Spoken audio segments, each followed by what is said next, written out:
Tak hanya Aceh, Medan atau Belitung saja yang punya tradisi minum kopi. Di Makassar, Sulawesi Selatan, ratusan kedai kopi dari berbagai kelas siap membawa kita menikmati suasana dalam secangkir kopi Toraja. Mulai dari tradisi ngopi sejak pagi buta, hingga ngopi ditemani roti bakar selai serikaya khas kopi tiam. Selain kopi tiam, kopi susu juga jadi minuman favorit kedai-kedai kopi di Makassar.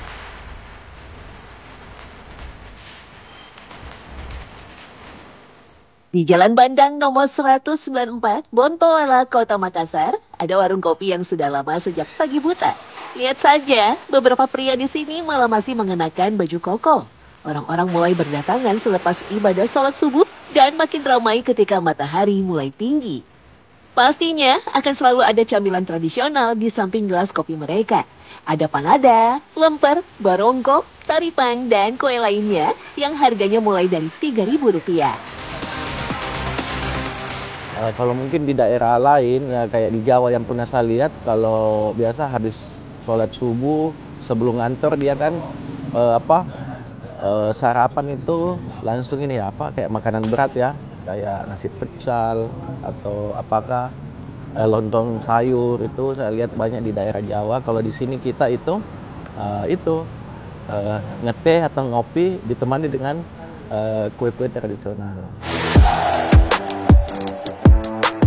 Tradisi minum kopi di pagi hari di kalangan orang Bugis Makassar sudah dimulai sejak zaman dulu sebagai ritual sebelum beraktivitas seperti pergi ke sawah. Secangkir kopi bisa jadi teman setia untuk mengusir rasa kantuk dan meningkatkan energi sebelum bekerja. Ada pula yang menjadikan momen minum kopi pagi untuk berinteraksi satu sama lain, bertukar kabar, atau sekedar merencanakan kegiatan harian. Tak heran, ngopi pagi bukan hanya soal kebutuhan fisik, tapi juga sosial. Ciri khas yang menonjol dari warkop ini adalah kopi tradisional yang disajikan. Mereka menggunakan campuran kopi Robusta dan Arabica dari Toraja. Percampuran keduanya dinilai menghasilkan harmoni. Arabica dikenal memiliki rasa yang halus, sedikit asam dan wangi buah-buahan. Sedangkan Robusta memiliki rasa lebih pahit, kuat, dan tekstur yang tebal. Namun puncaknya, kopi di sini disajikan secara tradisional.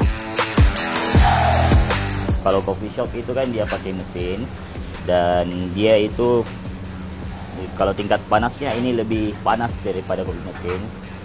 Karena ini kan langsung dari api. Kalau kopi mesin itu dia pakai mesin hanya minimal panasnya hanya 95 derajat. Kalau ini 100 derajat. Dan kita bisa jamin karena kita bisa mainkan apinya. Bisa dibesarkan, bisa dikecilkan. Kopi dibuat dengan teknik saring menggunakan saringan dari kain tahan panas yang pori-porinya halus untuk menyaring ampas. Hingga kopi yang dihasilkan benar-benar bersih. Uniknya nih, saringan kopi tidak boleh dicuci dengan sabun atau cairan kimia lain supaya aroma dan rasa kopi tidak terkontaminasi bahan kimia. Jika sudah dirasa cukup, mereka akan mengganti saringan yang lama dengan yang baru, biasanya 1 bulan sekali. Kopinya itu supaya lebih tercampur rata dan kita cara teknik menuangnya juga harus semuanya ini harus dikena, terus harus disiram semua. Ya, harus 2 kali ya. Jadi dan kita campur ulang setelah kita tumpah ke sini, kita harus tuang lagi ke sini ya supaya semuanya terkena turun dan kita rendam lagi untuk sekitar 1 menit baru kita buatkan lagi. Di sini, setiap pembeli bisa memesan kopi dengan berbagai ukuran, mulai dari kecil, sedang, hingga besar. Kalau kecil, biasanya untuk ngopi santai, sedang, untuk ngopi dengan waktu yang lebih lama, ukuran besar untuk dibungkus, berbagi dengan teman, ataupun keluarga. Membuat pesanan sesuai dengan selera orang, ada yang tebal, tipis, dan sedang. Kalau kopi tebal itu, kopinya lebih berasa dan susunya lebih sedikit. Kalau sedang itu ya standar yang semua orang bisa minum. Kalau yang tipis lebih cenderung kepada cewek-cewek yang tidak kuat dengan kopi tebal. Peranan teko kuningan yang otentik juga penting dalam menjaga kualitas kopi. Kuningan adalah jenis logam yang bisa menjaga suhu air panas dengan stabil sehingga proses ekstraksinya lebih maksimal dan kopi lebih pekat. Bergeser ke Jalan Dr. Ratulangi, Mariso, Kota Makassar, ada warung kopi legendaris yang sudah berdiri sejak tahun 1946. Jenis kopi yang digunakan di sini adalah Robusta dari Toraja. Karakter kopi Robusta yang lebih keras cenderung dinikmati oleh konsumen setia warung kopi ini. Yang unik di sini nih, teknik menyaring kopinya justru dilakukan untuk mendapatkan buih atau busa di permukaan gelas tuh. Supaya keluar aromanya. Ya itu berbusa. Kami kalau warkop Punan memang terkenal dengan busanya. Jadi biasanya kalau orang yang biasa yang kenal apa itu tahu kalau tidak berbusa itu kayaknya bukan begitu. Kalau untuk dapetin si busanya itu gimana caranya? Dengan tarik. Ya tarikannya. Untuk mendapatkan busa, menyaring kopinya harus 2-3 kali. Buih yang dihasilkan dipercaya akan membuat rasa kopi lebih lembut dan creamy saat menyentuh mulut. Ternyata, buih hasil saringan juga menandakan kopinya masih dalam kondisi baru atau fresh. Buih juga membuktikan kalau teknik penyeduhan sudah tepat. Maka tak heran, berhasil membuat kopi berbusa merupakan kebanggaan para barista. Busa akan keluar saat air panas bersentuhan dengan bubuk kopi segar. Karenanya sangat penting menyediakan air panas, bahkan air mendidih untuk menghasilkan buih di gelas.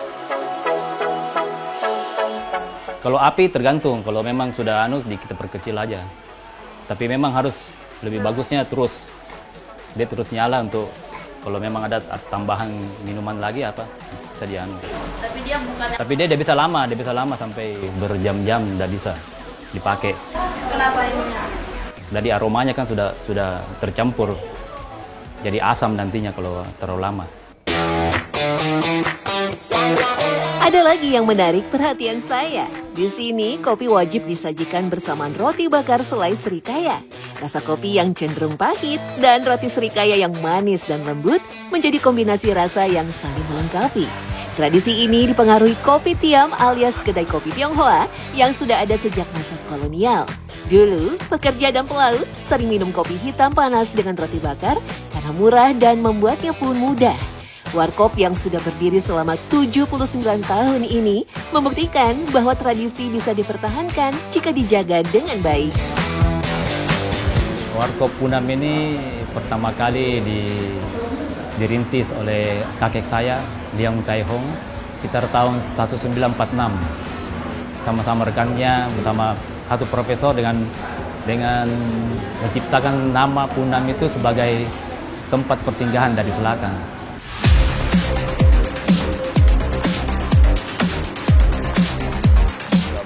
Keluar dari si kopinya, baru setelah itu mau digiling dan diminum itu jauh lebih enak pasti.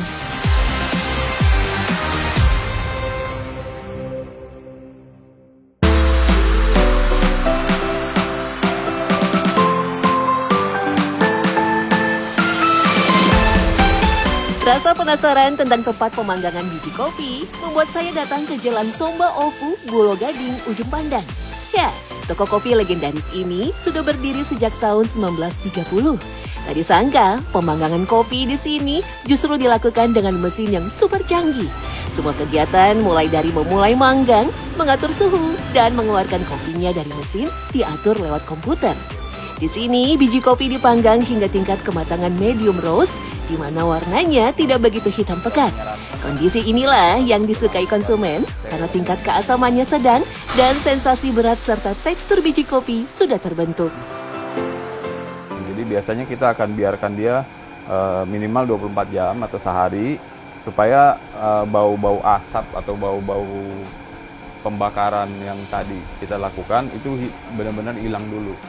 Keluar dari si kopinya, baru setelah itu mau digiling dan diminum itu jauh lebih enak pasti. Karena kalau ini kita udah coba berkali-kali. Kopi baru selesai kita langsung roast, kita langsung grind dan minum. Itu ada sisa-sisa aroma smoky gitu istilahnya. Nah, itu bisa cukup mengganggu dan tidak seperti seharusnya. Salah satu jenis kopi andalan di toko yang sudah berdiri selama 95 tahun ini tentu saja berasal dari Toraja. Karena memiliki keseimbangan rasa, baik dari asamnya maupun kepekatan kopinya. sehingga akan jadi kombinasi yang pas.